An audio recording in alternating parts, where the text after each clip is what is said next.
পৃথিবীর সর্বোচ্চ উচ্চতায় অবস্থিত বুদ্ধদেবের মূর্তি ও পৃথিবীর সর্বোচ্চ উচ্চতায় অবস্থিত একমাত্র পেট্রোল পাম্প, যা কিনা ইন্ডিয়ান অয়েলের। চারিদিকে পাহাড়ে ঘেরা এই অপূর্ব সুন্দর কাজা শহরের এ প্রান্ত থেকে ও প্রান্ত যেতে গেলে গাড়ি ভরসা। সুতরাং এই পেট্রোল পাম্পই এই শহরের প্রাণভোমরা। সামনে যে মনিস্ট্রিটা দেখতে পাচ্ছি, এটা পেছন থেকে দেখতে পাচ্ছি, অ্যাকচুয়ালি সামনে থেকেও দেখাবো। এটা হচ্ছে কাজা মনিস্ট্রি। আর ওই দূরে দেখা যাচ্ছে নীল ছাউনিতে পৃথিবীর সর্বোচ্চ উচ্চতায় অবস্থিত ইন্ডিয়ান অয়েলের একমাত্র পেট্রোল পাম্প। অপূর্ব সুন্দর, চারিদিকে পাহাড় আর পাহাড়, যেন বিদেশের কোনো ছোট্ট গ্রাম।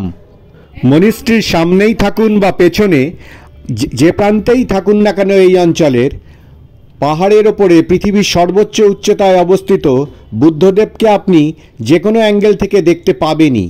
এই হচ্ছে কাজা মনিস্ট্রির সামনে থেকে।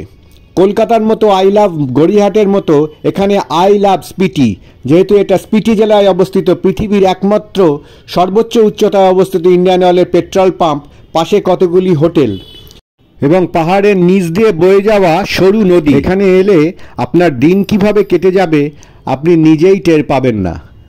অসাধারণ সুন্দর এই গ্রাম, পৃথিবীর সর্বোচ্চ উচ্চতায় অবস্থিত এই গ্রাম। আজকের মতো গুড বাই।